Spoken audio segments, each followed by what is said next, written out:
শ্রীরামপুরের কল্যাণ ব্যানার্জি এবং বিজেপি প্রার্থী কবির শঙ্কর বসুর কথোপকথনের ভাইরাল অডিও কাণ্ডে গ্রেফতার বিজেপি নেতা এবং সেনাবাহিনীর অবসরপ্রাপ্ত মেজর ঋত্বিক পাল। শ্রীরামপুর লোকসভার তৃণমূল প্রার্থী ও বিজেপি প্রার্থীর প্রাক্তন সম্পর্কের ভিত্তিতে কিছু কথোপকথনের অডিও ভাইরাল করার অভিযোগে গ্রেফতার করা হয় ঋত্বিক পালকে। জামিনে মুক্ত হয়ে নিজেকে নির্দোষ এবং রাজনৈতিক উদ্দেশ্যে তাকে রীতিমতন ফাঁসানো হয়েছে সেই দাবি করছেন ঋত্বিক পাল। তার পরিবারের লোকেরাও দাবি করছেন যে এই ঘটনার নেপথ্যে কোনো রাজনৈতিক ষড়যন্ত্রই রয়েছে।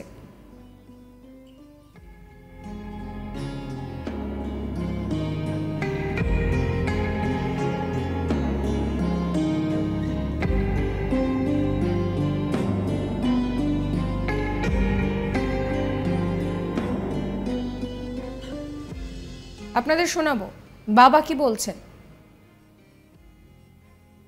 দুজন পাঁচিল টপকে দোতলার বারান্দায় উঠে যায়, উঠে গিয়ে খপ করে ঋত্বিকের হাত ধরে বুঝিয়ে দেয়। ঋত্বিক তখন বলে কি হলো, আমায় হাত ধরেছেন কেন, হাত মাজাচ্ছেন কেন, হাত মাজা বলছে কি দেখেছেন, আরও বাড়াবাড়ি হবে এরকম করে। তখন আমি খুব চেঁচাই যে এখানে মহিলারা আছে, মহিলা পুলিশ নেই, আপনারা এরকম হুড়ু করে ঘরে ঢুকে গেলেন। হ্যাঁ, এবং জিজ্ঞেস করুন যে আপনারা কোত্থেকে আসছেন।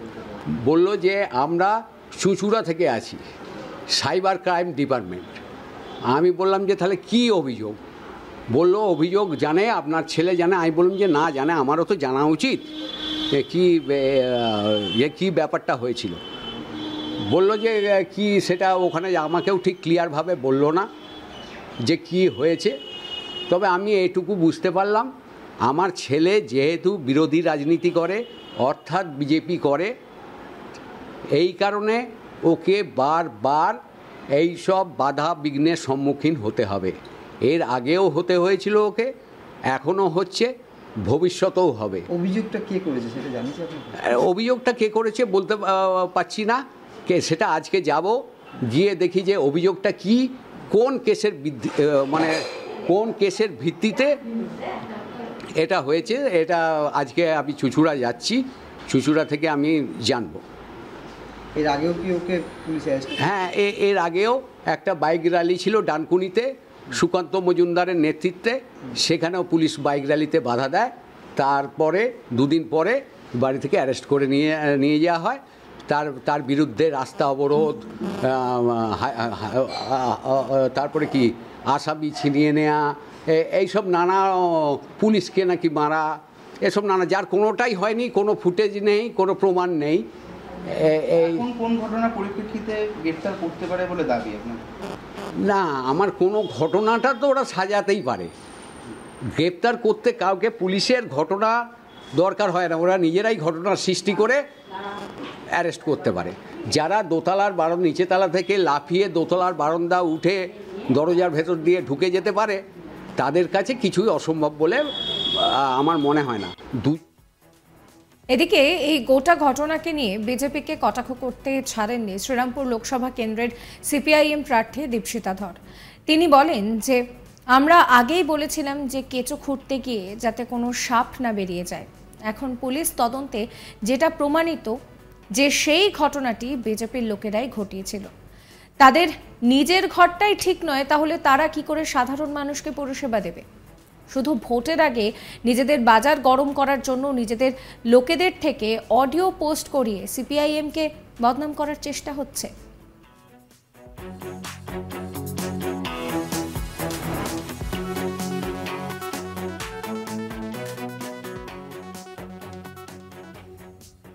কি বলছেন দীপশিতা ধর, শোনাবো আপনাদের। আপনাদের মনে আছে আমি কালকেই এই কথা বলেছিলাম, কবির শঙ্কর বাবু বলেছিলেন আমার নামের আগে কমরেড লেখা হয়, এবং অ্যাপারেন্টলি যে ইউটিউব চ্যানেলটি থেকে এই অডিওটি আপলোড করা হয়েছিল তার নামও কমরেড। উনি সরাসরি আমাদের অভিযোগ করেছিলেন। আমরা স্পষ্ট বলেছিলাম আপনারা তদন্ত করুন, কোন আইপি অ্যাড্রেস থেকে, কোন জায়গা থেকে, কোন লোকেশন থেকে কি আপলোড করেছে আপনারা করুন, দরকার হলে আমরা আপনার ওই যে মামলা সেই মামলার টাকা দেবো। আমরা পরিষ্কার স্পষ্টভাবে বলেছিলাম এই সমস্ত ব্যক্তিগত আক্রমণে ভারতের কমিউনিস্ট পার্টি বামপন্থীরা বিশ্বাস করে না। আমাদের রাজনীতি করার জন্য যথেষ্ট রাজনৈতিক উপাদান রয়েছে, বিজেপি তৃণমূলের বিরুদ্ধে বলার জন্য যথেষ্ট রাজনৈতিক কথা আছে। কারোর ব্যক্তিগত জীবন, কারোর ব্যক্তিগত কথা নিয়ে আমরা কোথাও রাজনীতি করিনি। আজকে আমাদের কথাই প্রমাণ হয়েছে। এবং আমি কালকে এই কথা বলেছিলাম যে কোথাও কেঁচো করতে গিয়ে সাপ না বের হয়। আমার মনে হচ্ছে আপনারাই হয়তো বিজেপির লোকজনরাই হয়তো ফুটেজ পাচ্ছে না, নিজেরা ইচ্ছা করে ফুটেজ পাওয়ার জন্য, বাজার গরম করার জন্য এইসব আপলোড করেছে। আজকে আপনারাই বলছেন ক্রাইম, সাইবার ক্রাইম থেকে তদন্ত হয়েছে এবং বিজেপির কেউ একজন গ্রেফতার হয়েছে। আমরা বলবো রাজ্য কমিটির মেম্বার, আমি জানি না, আমি আপনাদের মুখ থেকে প্রথম শুনছি, আমি এটার সত্যতা বিচার করি।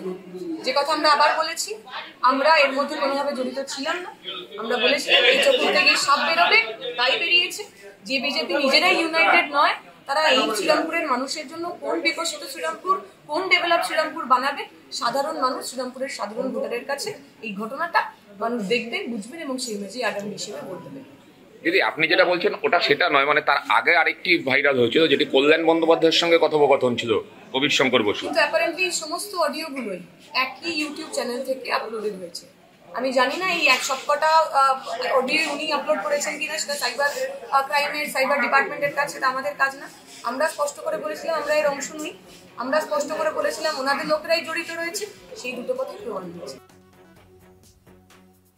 সূত্রের খবর, লোকসভা নির্বাচনে প্রতিদ্বন্দ্বিতা করার জন্য বিজেপির টিকিট পাওয়ার দৌড়ে ছিলেন ঋত্বিক পাল। টিকিট না পাওয়ার পর হতাশায় তিনি হয়তো এই কর্মকাণ্ড ঘটাতে পারে বলে অনুমান। এর আগেও বিতর্কে জড়িয়ে পড়েছিলেন তিনি, যখন হুগলির ডানকুনিতে বিজেপি বাইক র্যালি চলাকালীন পুলিশের সঙ্গে বচসা হয়, তখন সেই ঘটনায় জড়িয়ে পড়েন তিনি। সেই ঘটনার পরও তিনি গ্রেফতার হন, পরে জামিনে মুক্ত হয়েছিলেন। দুই রাজনৈতিক দলে প্রার্থীর কথোপকথনের যে অডিও আপলোড করা হয়েছিল সেটি ঋত্বিক পালের আইপি অ্যাড্রেস থেকে করা হয়। তদন্ত স্বার্থে তাকে যখন পুলিশ নিজেদের হেফাজতে নেয়, তখন কিন্তু পুরো বিষয়টা সামনে এসেছে।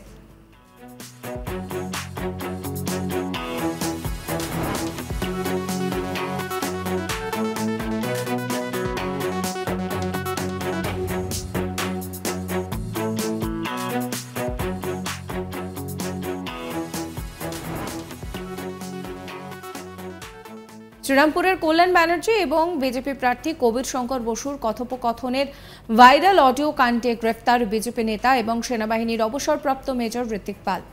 শ্রীরামপুর লোকসভার তৃণমূল প্রার্থী এবং বিজেপি প্রার্থী, এদের দুজনের যে প্রাক্তন সম্পর্ক, সেই সম্পর্কের ভিত্তিতে কিছু কথোপকথনের অডিও ভাইরালের অভিযোগ হয় এবং সেই অভিযোগ সামনে আসার পর গ্রেফতার করা হয় ঋত্বিক পালকে। জামিনে মুক্ত হয়ে নিজেকে নির্দোষ এবং রাজনৈতিক উদ্দেশ্যে তাকে চক্রান্ত করে ফাঁসানো হয়েছে সেই দাবি করেন ঋত্বিক পাল।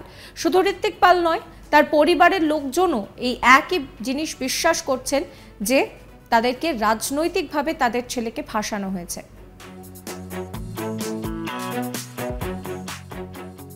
সাবস্ক্রাইব করবেন আজ তাক বাংলার ইউটিউব চ্যানেলকে, ফলো করবেন আজ তাক বাংলার হোয়াটসঅ্যাপ চ্যানেলও।